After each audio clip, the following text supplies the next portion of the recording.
Hello, friends. I'm Shwetank, and today I'm going to talk about gathering and analyzing requirements.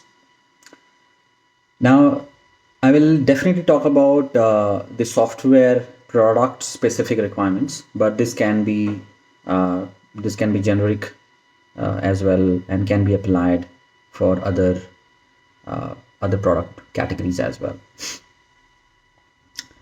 So, why it is important for us to analyze the requirements? Many times you would see that there is a product which is successful and there is a product which is not so successful in the market. And one of the primary reason why we see a product is successful because it meets and it meets the requirement it promises to deliver to the customers. Why some other products which are not so successful do not meet that? So there is a gap. And requirement analysis and gathering the requirement is one of the most critical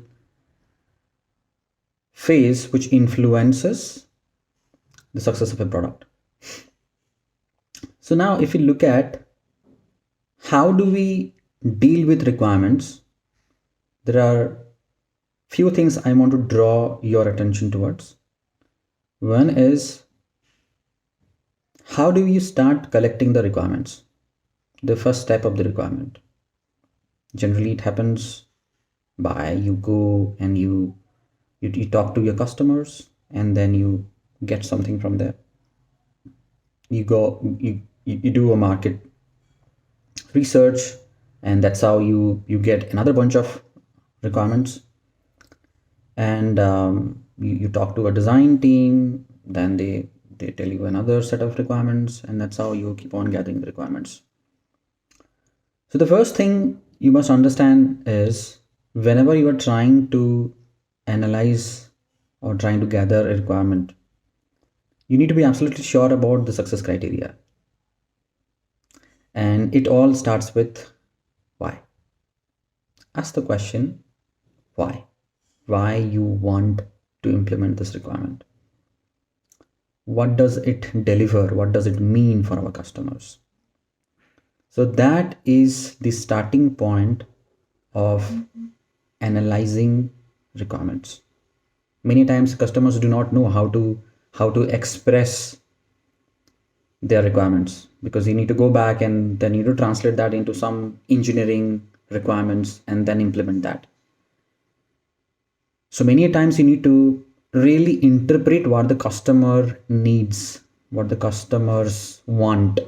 So there are some needs versus there are some wants classification. I'm not going to too detailed into that analysis, but what I want to draw your attention towards is, why are you implementing that requirement, and what is the customer success criteria look like?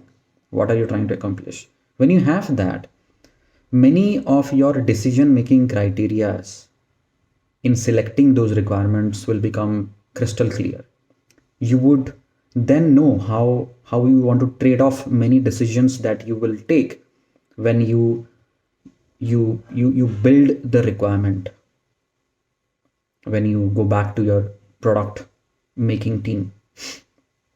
Which is why it is important to really understand what is motivating the customer behind this. What is the real pain point the customer is facing? What is the what is the success criteria the customer is interested in when you really want to deliver this requirement? Once that idea is clear, the second step is, you need to detail them out. You need to write them out in such a way that you can realize them.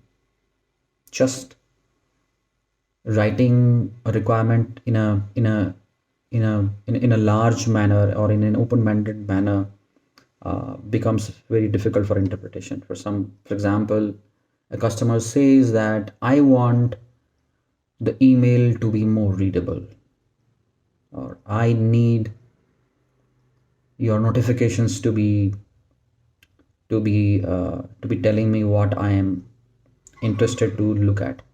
These are very open-ended. You need to understand what the success criteria is. What is the important information that really solves the pain point of the customer, what the customer is currently not able to do, and how that can be met. So these are the interesting questions. These are the most important things that you need to take into consideration when you are forming a requirement. You perhaps need to have multiple discussions with the customers. You may want to discuss with multiple departments of your customer organization, or you may want to look at what really the trend is, what really the need of the market is, what really the need of the hour is. You need to understand the latent need behind the requirement, and when you do that, when you know that, everything becomes easier, everything falls in place.